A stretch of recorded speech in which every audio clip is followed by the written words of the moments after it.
The night was cold and still, over Blackthorn territory, the kind of stillness that made the old wolves uneasy.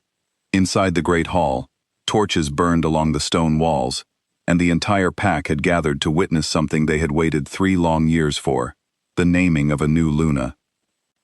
Alpha Damian Cross stood at the front of the hall, dressed in formal black, his face calm but his eyes distant. He was a strong leader, respected by every wolf in the territory, but those who knew him well could see the weight he carried.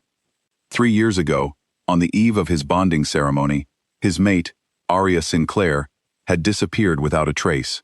No scent trail, no warning, no goodbye. The pack had searched for months, then quietly accepted what everyone feared was true. She was gone, and she was likely never coming back. Damian had grieved in the only way he knew how, by burying himself in duty. He led the pack through hard winters, through conflicts with rival territories, through every trial that tested their strength. But a pack cannot be led by grief alone. The elders had grown restless. A Luna was needed, not just for tradition, but for balance, for stability, for the future of the bloodline. That was how Selene Voss came to stand beside him tonight. Selene was the daughter of a powerful allied alpha, elegant and sharp-witted, with an ambition that had been polished since childhood. She had made herself useful to the pack over the past year, learning names, settling disputes, presenting herself as exactly the kind of leader Blackthorn needed. Many wolves had grown used to seeing her at Damian's side. Some had already begun calling her Luna, even before the ceremony made it official. Selene stood now in a gown of deep silver, her chin lifted with quiet triumph. She did not love Damian, not really, but she loved what standing beside him would give her: power, position, a legacy of her own. She had waited a long time for this moment, and nothing was going to take it from her. The elder conducting the ceremony raised his hands to begin the binding words. The hall fell silent, wolves holding their breath, waiting for the ancient phrases that would seal Selene's place as Luna of Blackthorn. Then the ground seemed to shift. It was not an earthquake. It was something older, something felt in the bones rather than heard. The wards protecting the pack's lands, ancient magic laid by generations of alphas before Damian, shuddered like a struck bell. Every wolf in the hall stiffened at once, ears lifting, eyes turning toward the great doors at the back of the hall. The doors opened on their own. A figure stood silhouetted against the night, framed by moonlight. For a moment, no one moved, no one breathed. Then she stepped forward, and the torchlight caught her face. It was Arya.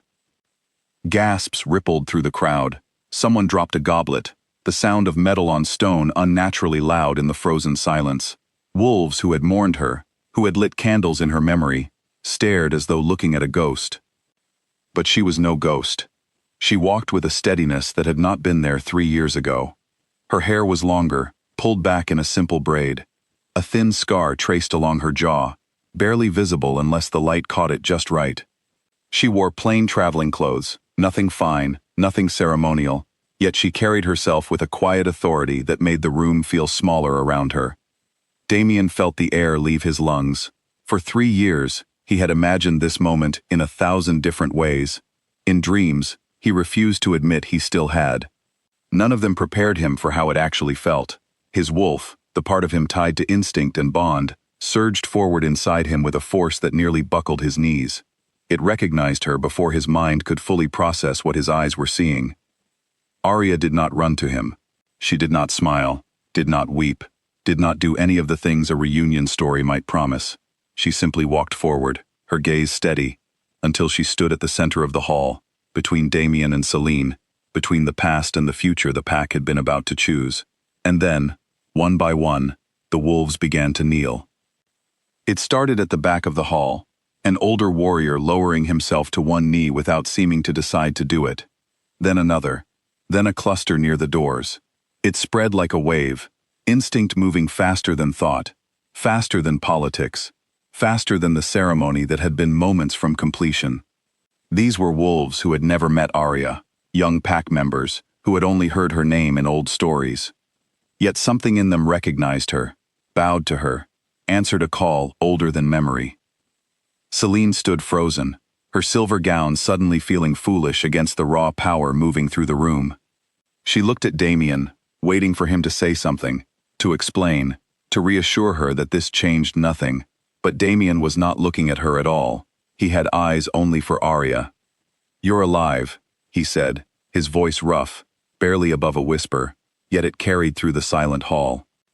"I am," Arya answered simply. No embrace followed, no dramatic rush into each other's arms.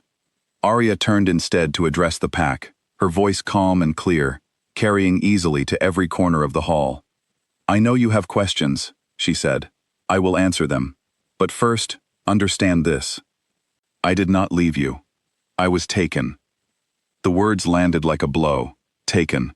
Not run away. Not abandoned her mate out of fear. Not any of the quiet theories that had circulated over the years. Taken. She told them the truth, in short, measured sentences that held no self-pity, only fact. On the night before her bonding, agents from a rival pack, one seeking to control bloodlines they had no right to, had ambushed her outside the territory borders. They had wanted her not for her connection to Damien, but for something she herself had not known until captivity forced the truth into the open. Her mother's line carried an old royal bloodline, one thought extinct for generations. The rival pack believed that controlling her, forcing her into their fold, would grant them a claim to power far beyond what a simple alliance could offer. For 3 years, Arya had been held, moved between hidden territories, watched constantly, denied any chance to send word home. She did not describe every detail of what those years had cost her, and the pack did not ask her to.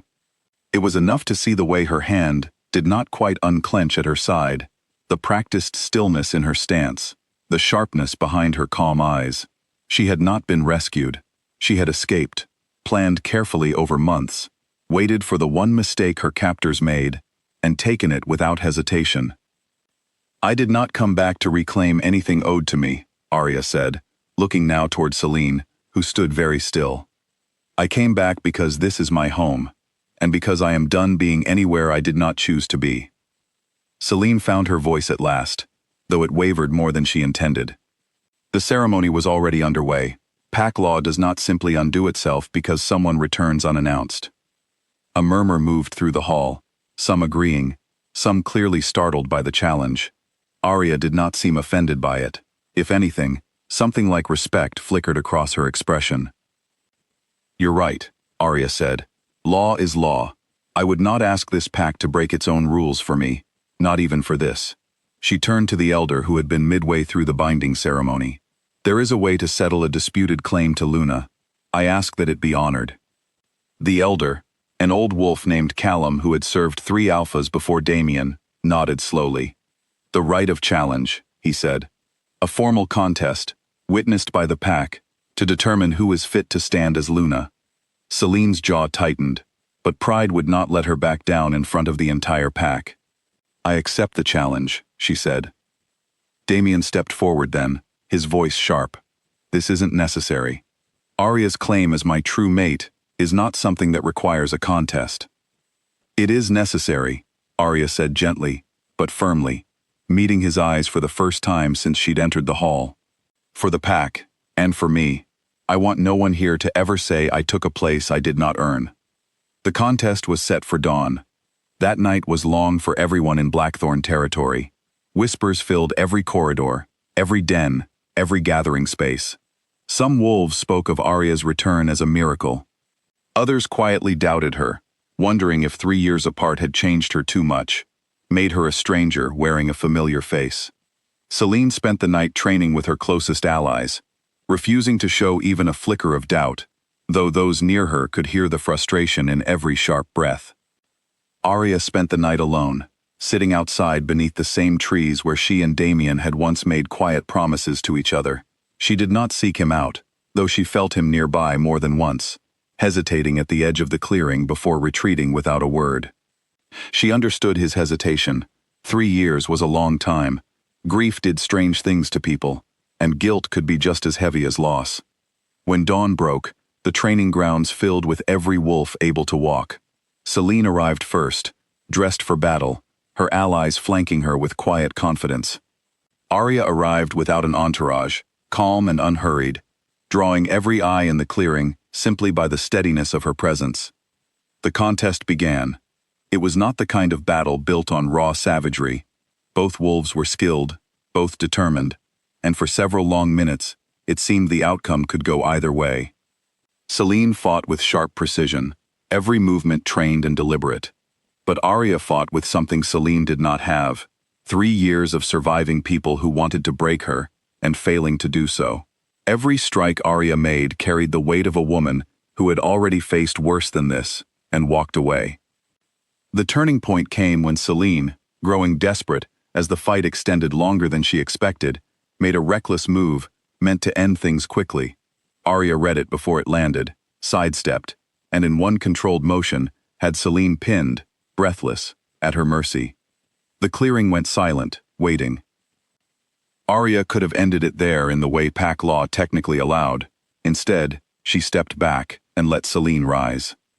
"You fought well," Arya said, loud enough for the gathered pack to hear. "This pack does not need enemies among its own. It needs strength working together." It was not forgiveness exactly, but it was something wiser than cruelty, and the pack recognized it as such. Even those who had doubted Arya's return found themselves nodding in quiet approval. Elder Callum stepped forward and declared the challenge settled. Arya Sinclair was Luna of Blackthorn, not by old promise alone, but by the pack's own witness judgment. Selene left the territory within the week, her pride bruised but her life intact, choosing to return to her father's pack rather than remain where her ambitions had been so thoroughly outmatched. It was only that evening, once the formalities had settled and the pack had begun to breathe easier, that Damien finally found Arya alone again, beneath the same trees where she had sat the night before. "I should have searched longer," he said quietly, sitting down beside her, not touching her, giving her the space she had earned the right to claim. "I should have never accepted that you were gone." "You searched as long as you could without losing yourself," Arya said. "I don't blame you for grieving. I only ask that you don't expect me to be the same person you lost." "I don't," Damien said. "I don't want the person I lost. I want to know who you've become." For the first time since her return, something in Arya's expression softened, not into weakness, but into something warmer, something that remembered what it felt like to trust someone completely. "Then we start there," she said, "not as fate demands it, as a choice."